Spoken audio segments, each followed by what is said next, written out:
All right, I am at the park here in Belpre today.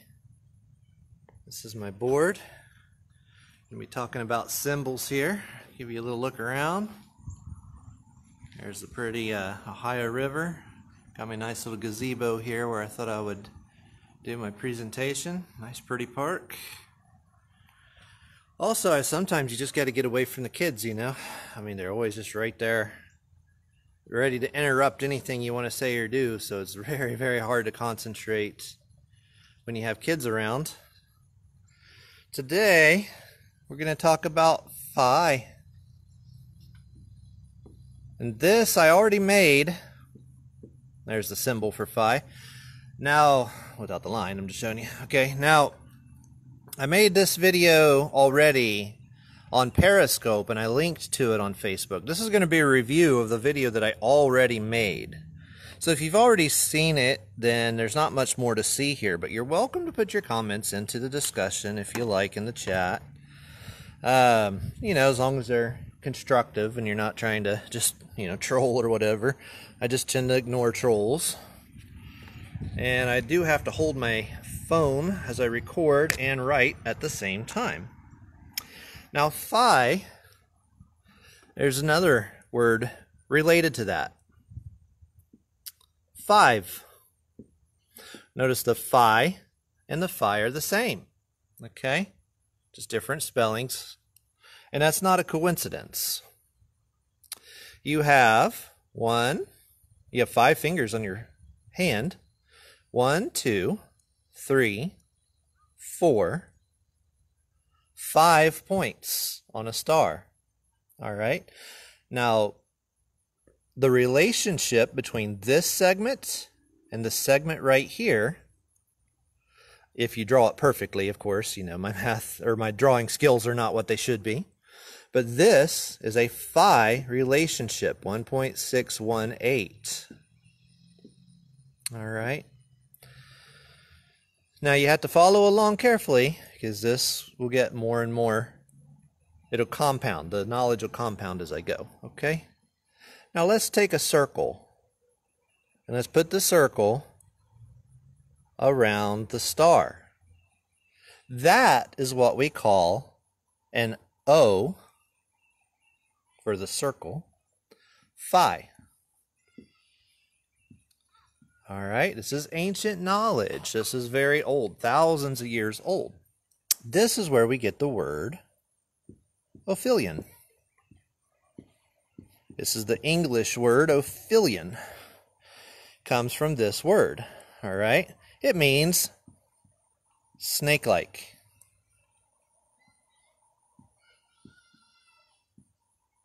All right, snake-like. You could say, I heard an Ophidian sound in the bushes, so I cautiously stayed away, you know. Ophidian. All right, snake. Snakeling? Snake-like. It's hard to talk and write at the same time. Snake-like. That's what I meant to write. So I heard an Ophidian sound in the bushes. Little rattle from a tail. Ophidian. Now, we have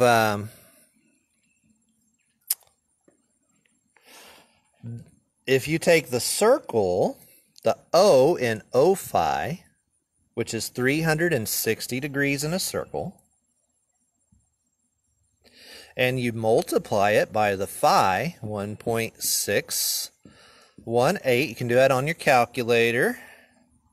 It comes to 582 feet. Now, Serpent Mound, I live in Ohio. There's a mound right there at the top of that hill, as a matter of fact. But there's many mounds around here, and that's what my book is about. It's about the mounds in Marietta, Ohio, and how they have this sort of knowledge all throughout the mounds, telling you that the world is not flat, that in fact thousands of years ago they knew the exact size of the earth, the sun, and the moon. And they put it into their mounds and into the construction and the math they used. So here we are multiplying the circle times the phi, the Ophidian, and wouldn't you know it, Serpent Mound looks something like this. It's a snake eating an egg. its size is 582 feet, or the Ophi. Now, if you take that and you turn it around, you take the Ophi and you turn it around, phi, and then you add the O here with a little L for filler space, you have phi lo. That is where we get the word philosophy.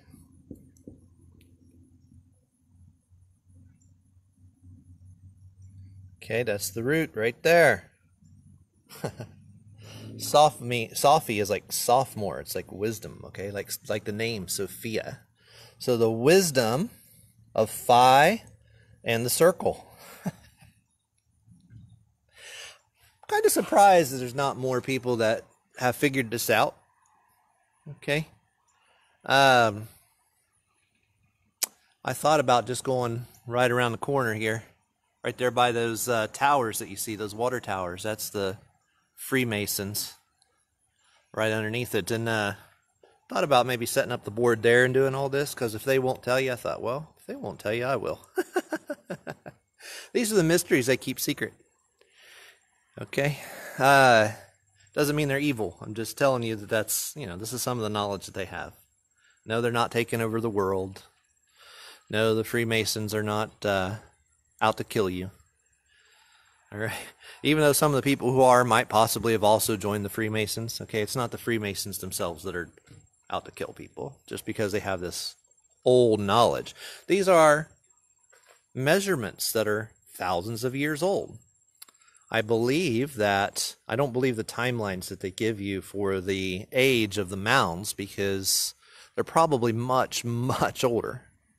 Because this knowledge is based on 5, and 6. It's not a coincidence that your Washington Memorial is 555 feet tall, which is the same thing as 6,660 inches. Okay, in Washington, D.C., that's your Washington Memorial, right? And yeah, it is a phallic symbol that represents the union between the sacred masculine and the sacred feminine. Okay, I'm not going to get too detailed because I never know who's watching this stuff. So I'm going to try my very best to keep it G-rated. Now, so there's a relationship between 5 and 6. Okay, you have a base 6 system. In our English system of measurements, the United States chose not to go to the metric system, the base 10 system, with our measurements on purpose, because we're retaining the old knowledge. You know that, did you? So if you get 5 plus 1 is 6, and you got to start over, right? Okay, on a base 6 system, right? So your base 6 system times 2, that's your foot, that's 12. Now, so that's why you have a 12-inch foot, because it's a multiple of your base 6 system. It's adapted over the last few thousand years, okay? It's changed a little bit.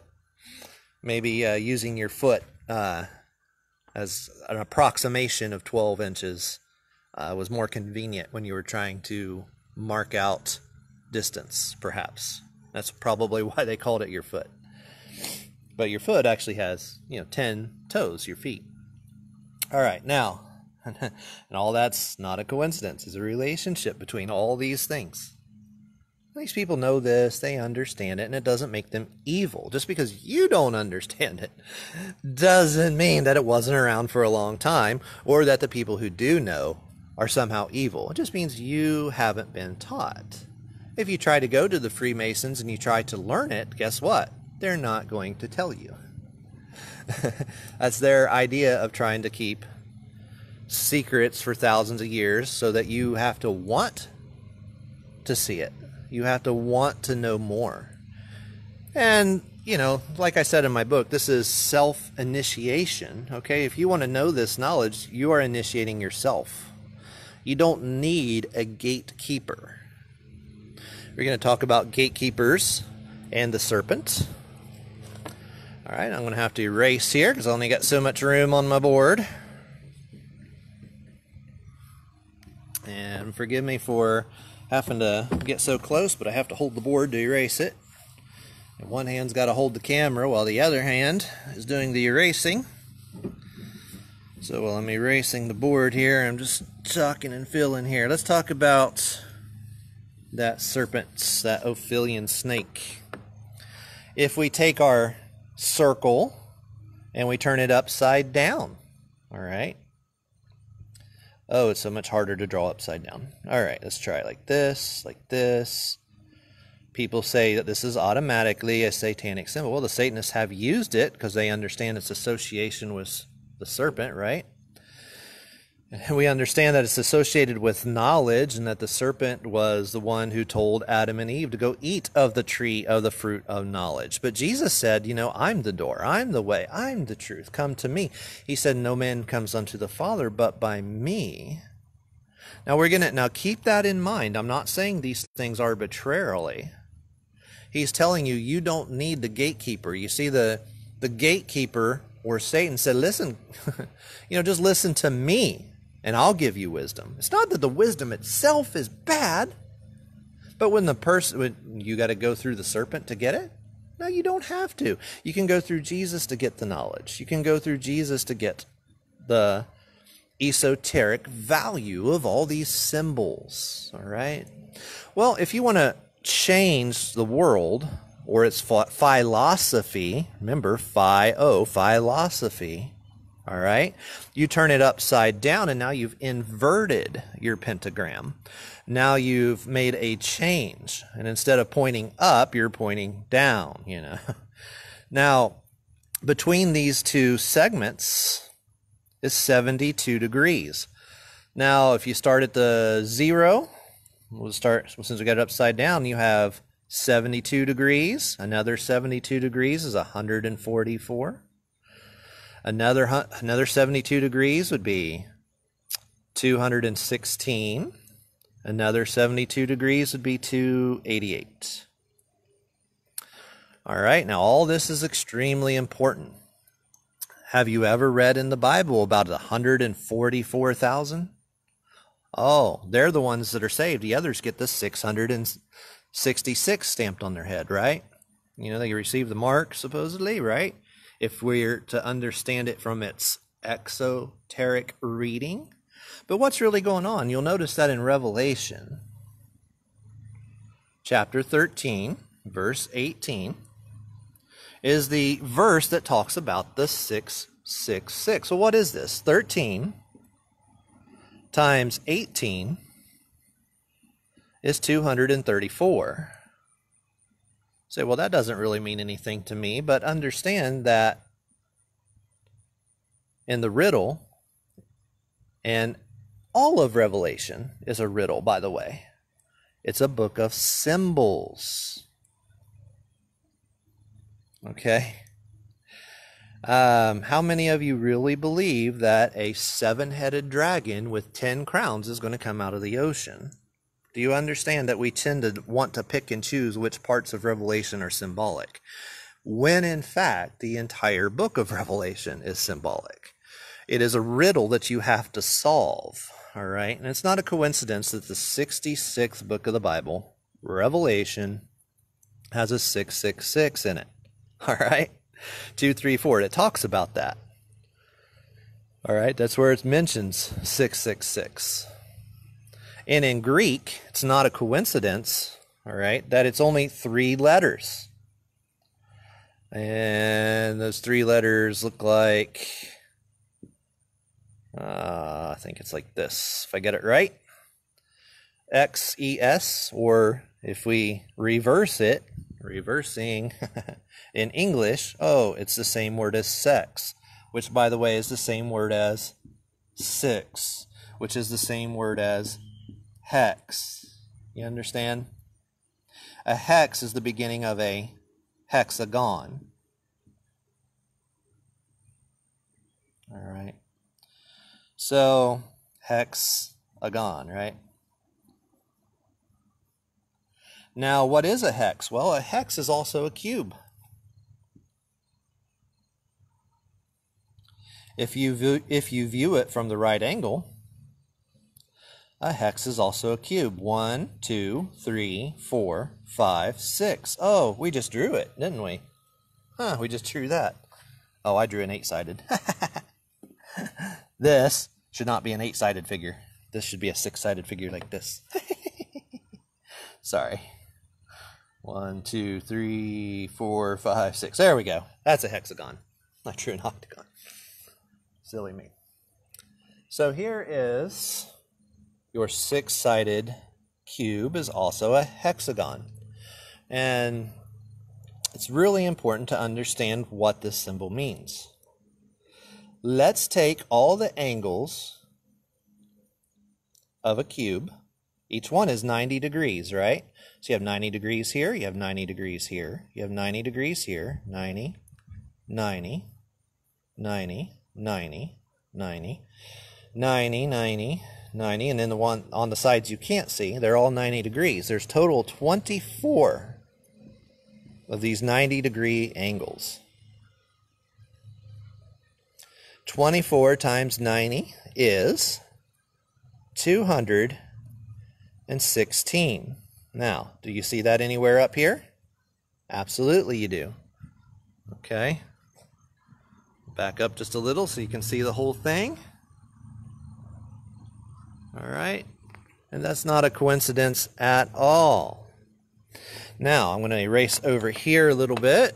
Try to hold my board still and my camera off to the side while I erase. Now you have 216 right here and in the cube. Notice the name of my book again. Why is the moon a cube? There is an important esoteric relationship between the cube and the moon. The moon in the base 6 measurement system is 2,160 miles. That's exactly the same as our 2,160 degrees. I put 216. It's 2,160. Zeros are implied or irrelevant. They picture each other. They do not have to be there, okay, to mean the same thing.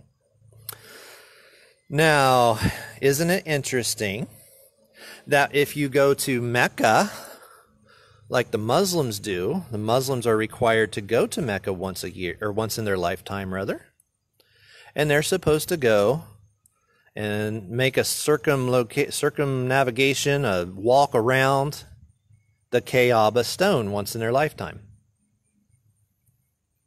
That's spelled like this. Notice that it is the same phonetics as cube, Kaaba, and that the Jews, the rabbis, have a study called Kabbalah. Notice it's the same word. The study of the cube. Okay, they put it on their little hats. You can easily find pictures of that on the internet.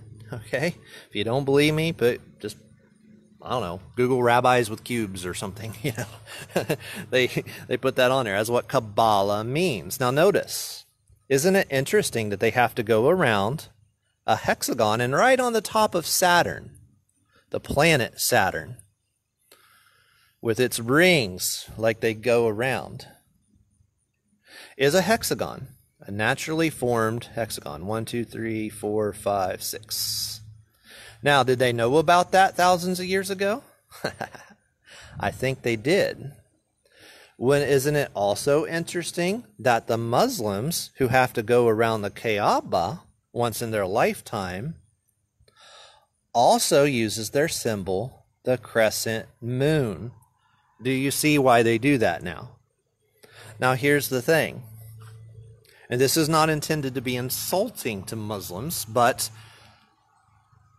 Muhammad took over these symbols. They were already present. The Kaaba stone was already present when Muhammad came. He did not, other than just using the symbols and using it as a focal point where you're supposed to come once in your lifetime and go around it. Other than that, he did not incorporate that symbolism, as best as I know, unless somebody shows me that I'm wrong. I don't know Arabic, and I don't have a calculator for Arabic to prove what I'm saying at this point. But I'm fairly confident, because of the construction in English of the Quran, that they did not incorporate any of the mysteries.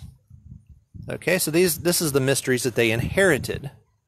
Now, remember that Muhammad tells you not to commit idolatry, to tear down the idols, to remove yourself from paganism, whatever, but he continues to tell his people to use this symbolism. And if you tell any one of them that, they don't know. They'll deny it flat out, because Muhammad didn't particularly speak of it in these terms. All right? But this is the truth. This is what really happened. And this is not to be insulting. It's not meant to be demeaning, but it's the real history of your world. If it's new to you and you didn't know that, and that floors you a little bit or sets you back, I'm so sorry. But it's true. Isn't it interesting that in the Bible does keep the mysteries alive? Very much so. In the King James Bible, we keep the mysteries. That's why we have the 144,000 who are saved. Isn't that interesting? So, we've got 216 and 144. Do we have 72 in the Bible anywhere? Oh, gee, how many leaders did Moses and Aaron appoint to lead Israel? Oh, 70, plus him and Aaron. That is what? 72. Jesus and the disciples appointed how many people in the New Testament? The disciples that count as one group. Okay, yeah, there were 12 disciples, but 70 plus 2. Those were the evangelists. And where did he do that? Oh, he went to Mount Hermon when he did that, didn't he?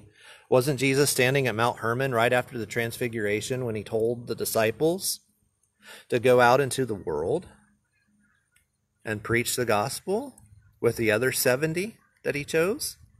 Just like Moses chose 70 leaders? What happened at Mount Hermon, which is located at 33 degrees north and 33 degrees east longitude? Oh, that's where, in the Old Testament, in Genesis, the angels came down and mated with human women and produced the giants and destroyed the world. Oh, the flood came because of that transaction. And here Jesus is saying, well, I'm going to set that straight. Oh, isn't that interesting? Now, let's keep that number 72 up there, because that's pretty important. I want to try to be gentle and not knock my whole canvas over here. Well, I erase some of this. I'm going to have to hold it. So I'm sorry for the extreme close-up while I'm erasing here off of my board. All right. Now we're going to keep that number 72. It's very important. Now, looking at this, okay, remembering what we just said, how many books are in the Old Testament? Oh, there's 39 books in the Old Testament.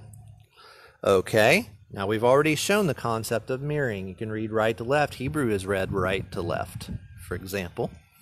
And when dealing with these sorts of numbers and symbols, it doesn't matter whether you read left to right or whether you read right to left. The sun in the sky is 93 million miles away. Yeah, somehow they knew this. Don't ask me how they knew. I don't know how they knew. Trigonometry, and that's, geometry. I don't know past adding and subtracting and multiplying and dividing. So when it comes to that sort of math, I can't tell you how they figured it out. Obviously they did. All right, so 93 million miles away, and we have 39 books in the Old Testament. Isn't it interesting that the last book of the Old Testament, Malachi, the holy prophet Malachi, says that when he talks about the coming Messiah, he calls him the Son, S-U-N, not S-O-N. He calls him the S-U-N of righteousness. The Son of Righteousness. This is the King James Bible. The Son of Righteousness shall arise with healing in his wings. In the last book of the Old Testament, in the 39th book of the Old Testament. Now, when Jesus starts up there in Matthew, okay, in the New Testament, we have 3 times 9 is what? 27. How many books are in the New Testament? 27. And when Jesus starts out to tie the two numbers together, he says that there were 14 generations from Adam to David, 14 generations from David to Abraham, and 14 generations, wait, I'm getting that wrong. 14 generations from Adam to Abraham, 14 generations from Abraham to David, 14 generations from David to Jesus. That's 3 groups of 14, is it not? What is 3.14? Oh, pi, isn't it? Isn't that interesting? So he's saying we're going to connect these events. So when you see news stories that are on 227, like February 27th or July 22nd, or the 227th day of the year, or March 14th, you should pay attention and mark those down, because they're usually tied to other events. And I've proven that in my, before I even understood all this completely, I'd already proven it in my videos with Jalea Davis. Our local newspaper does it here in the Parkersburg News.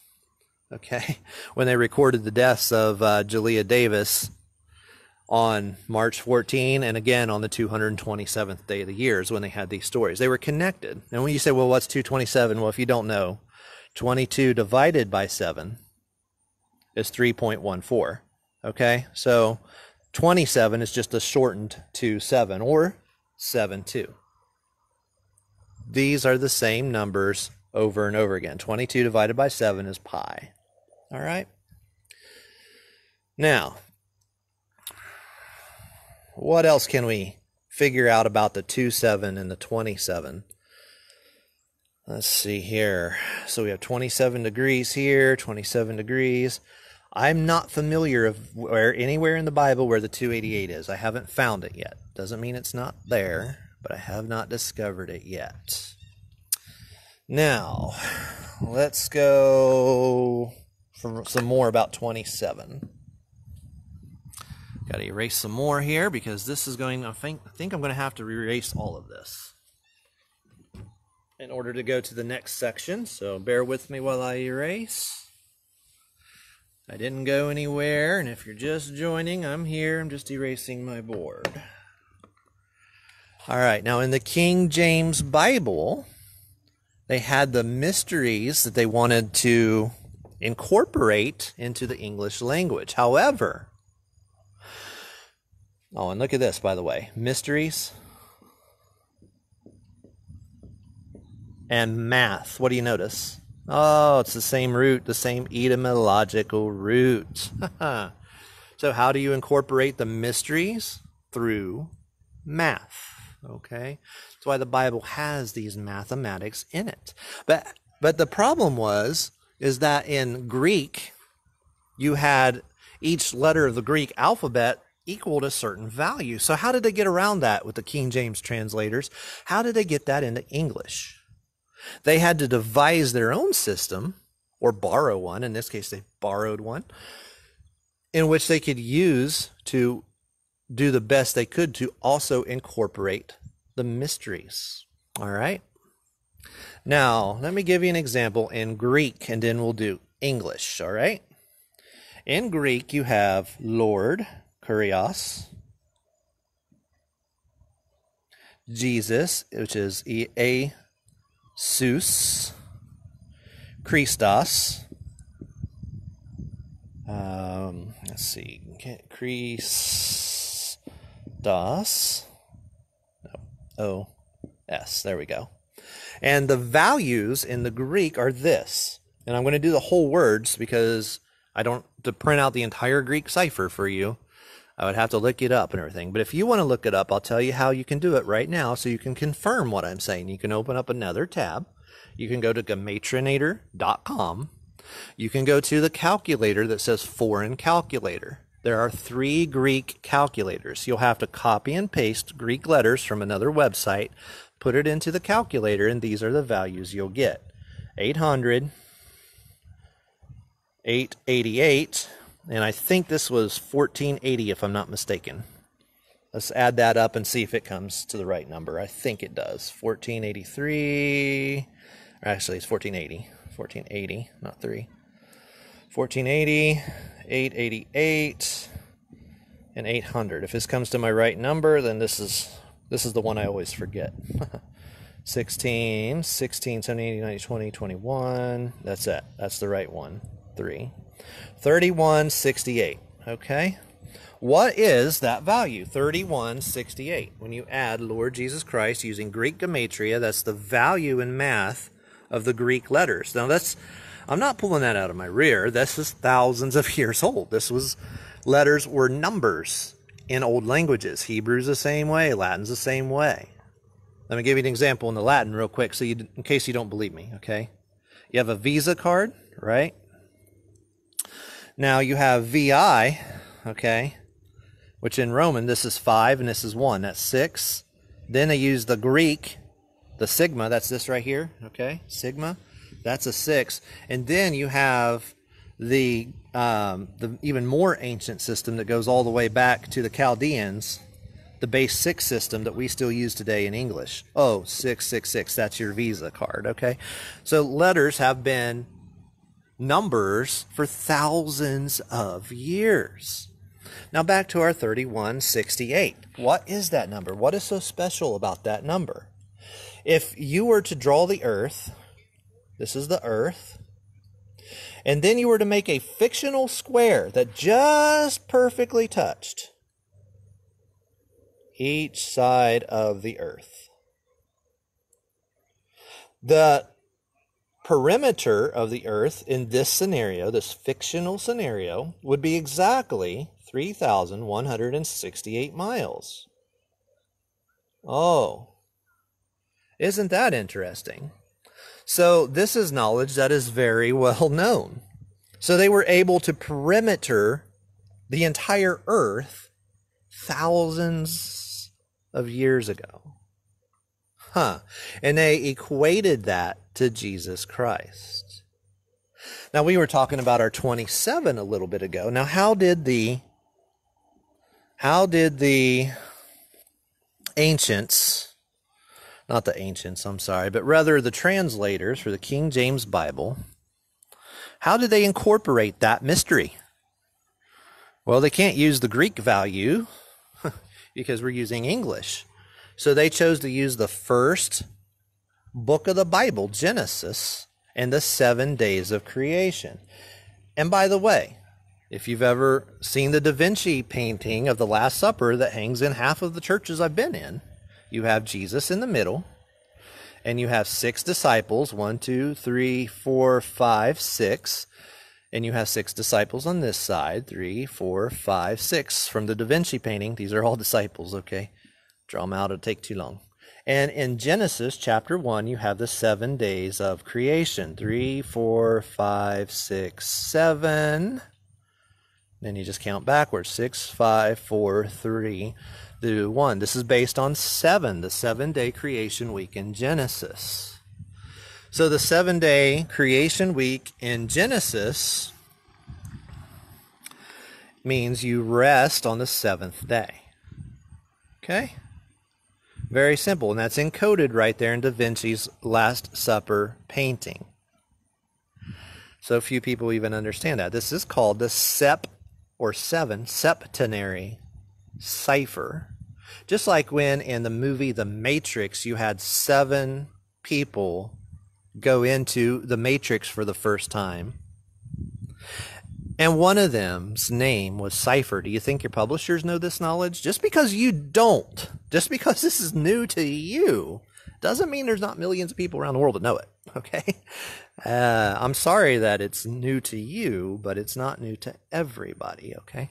So don't think that, you know better and you're just so much smarter than the rest of the world and then I'm pulling this out of my rear end. I mean, if you think that, or how about the movie The Scorpion King, where they use a cipher to open up the gate of the moon, okay? And it's this cipher right here, the 7. It's in so many movies, it'd be difficult to sit here and name them all, okay? They do this over and over again. Your publishers, your Jews, your Kabbalah people, they know this stuff, okay? And they understand this.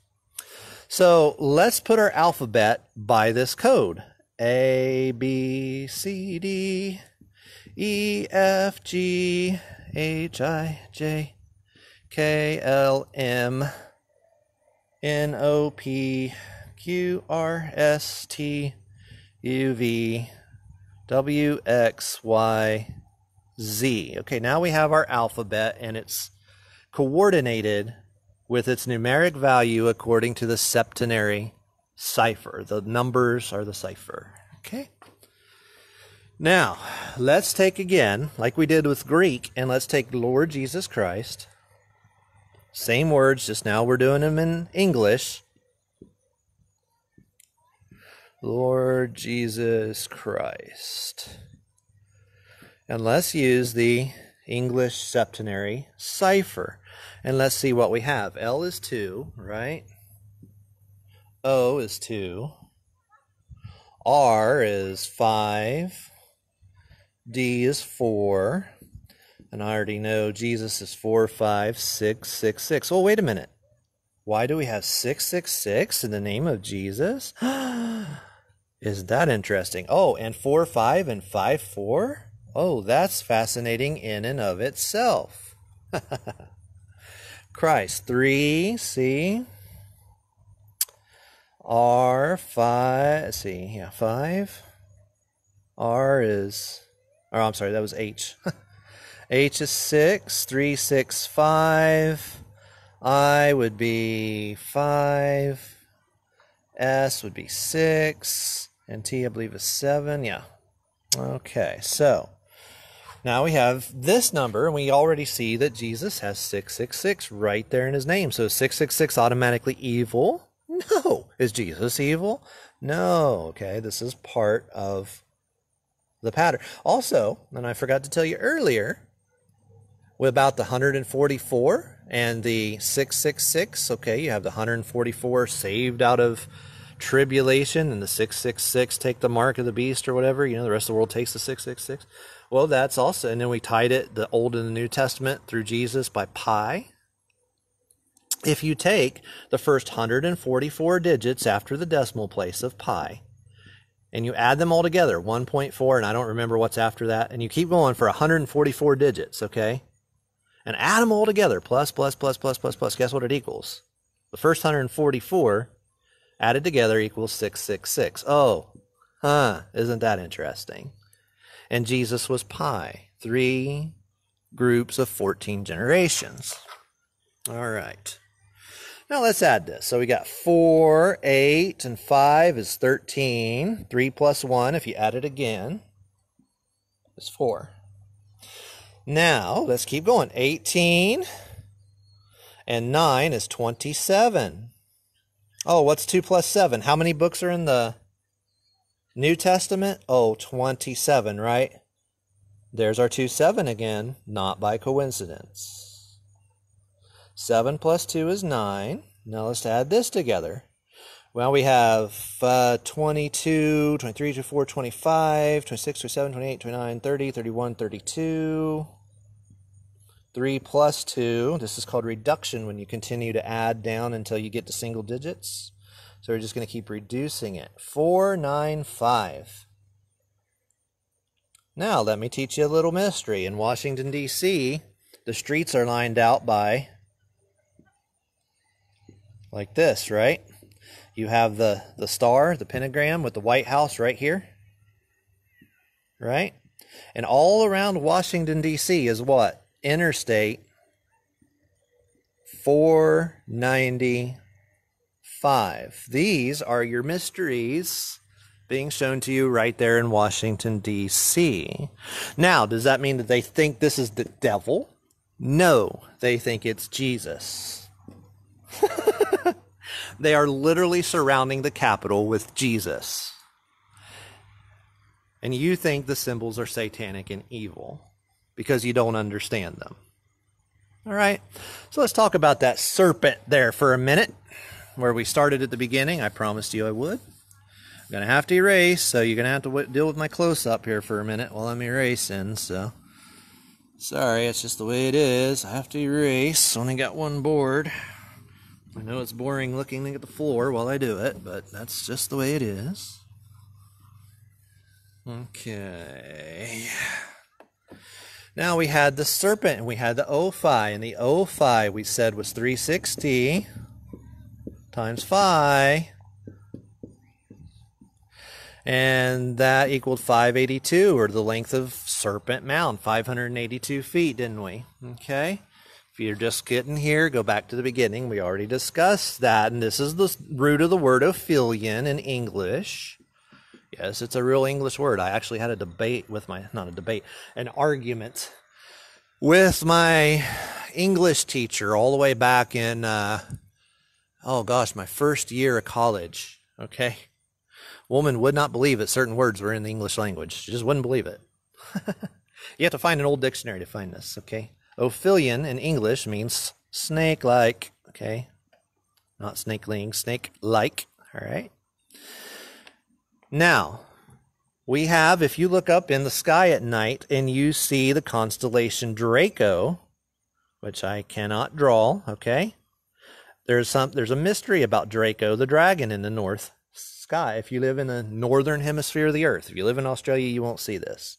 But around the North Star, Draco the Dragon is the one constellation that can be seen all year round. All right, so you have the dragon, Draco. All right, a little bit of this astrology, if you will, No, I don't think you can tell your future with astrology, but, I am telling you that they did incorporate this into their mysteries, all right? Draco is also the Ouroboros. Notice it starts with an O. Ouroboros, the all-encompassing serpent. When talking about the devil, I think it was in Daniel, did he not say maybe it was in Isaiah, they said thou sealest up the sum, talking about devil? Pretty sure that's a metaphor for the Ouroboros. This is the all-encircling serpent, or the snake eating its tail, okay? All right? Not too terribly different than what you have a snake eating an egg. Well, here's a snake eating a circle, right? This is Serpent Mound. This is just an old-style construction of the Ouroboros. All right, that's Draco the Dragon going around this North Star all year round in the Northern Hemisphere. And that is why it's used as the symbol of healing, okay? This is why you have on your ambulances, you have a snake going around a pole. Which pole? The pole star, okay? The North Pole, the North Star, all right?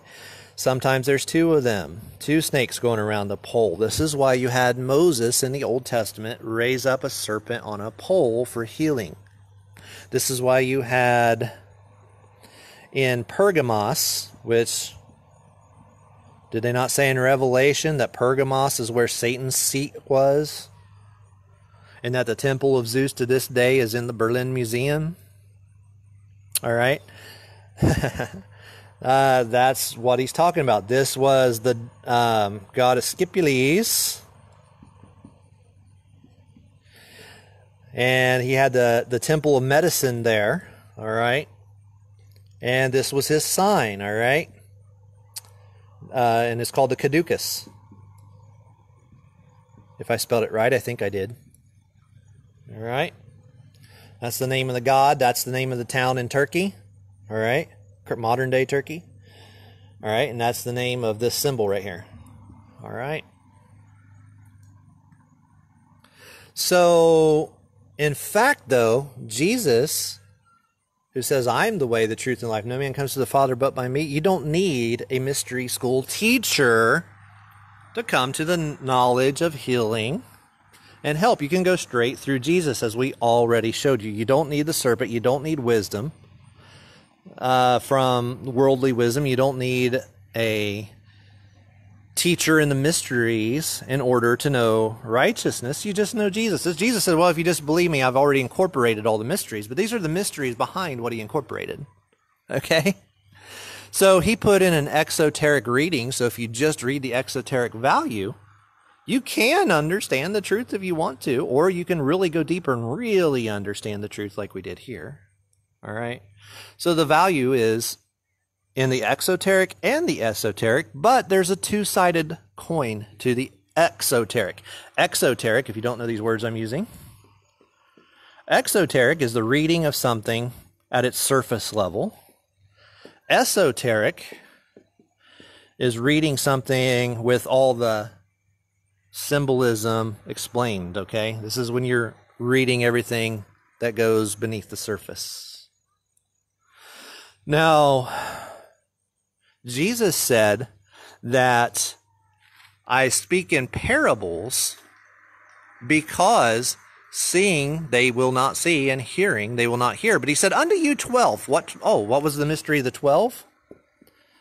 6 disciples on each side. If you use the cipher, he says, unto you, it is allowed to know the what? The mysteries of the kingdom of God. Jesus said that to his disciples. Jesus said, listen, I speak in parables. To you, it's known. It's okay for you 12 to know the mysteries of God. But to them, I speak in parables so they won't know, so that they will not understand. Jesus said, I don't want necessarily everybody to understand, okay? All right, because you have to want to understand this. Like if you just, then I guarantee you there's already probably been 10 people that have flashed on this for a minute, saw, oh, that's complicated, and then they just, went on to something else. Jesus says if you want to know truth, it's not going to fall in your lap, okay? Like Solomon of old, okay, whose name means, sun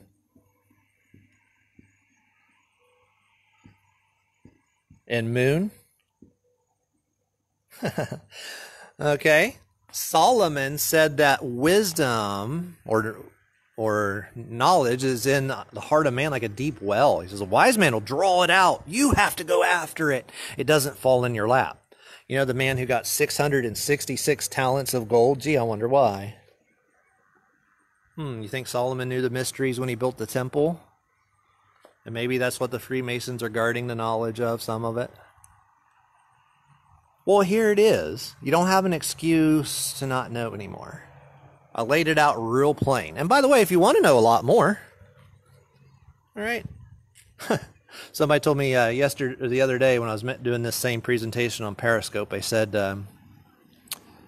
hey, your book's cheaper than toilet paper. So that's my new slogan now. It's cheaper than toilet paper. So $2.99, you can download this book to your phone. Just go to Amazon.com. Go in the search on Amazon's website, just like you'd try to find anything on Amazon. Type in that title right there. Why is the moon a cube? A refutation of the flat earth, showing that thousands of years ago they knew how big the world was. As I already showed you, and there's so much more. We could get into 9/11 and the gate of Apollo here. Okay? We could go into countless numeric mysteries, because there's so much. But if I did that, why would you want to read a book, right? And I'm not wanting your charity. Just read it if it's interesting to you and you want to know more. Okay? I don't want charity. I want to contribute something to somebody's life, and if you don't feel like it contributes, don't buy it, okay? I want you to go after it because you want to understand these things, okay? Because you want it to enrich your life. All right. You can also buy it paperback like this for $9.99. Amazon.com, same search. You can do an instant download to your phone, or you can get it in paperback. Okay, and you get to see a nice little picture of me and my wife and the girls on the back. All right. So thanks for watching. And once I put this on YouTube, if you're watching on YouTube, hope you'll like, share, and subscribe. Bye.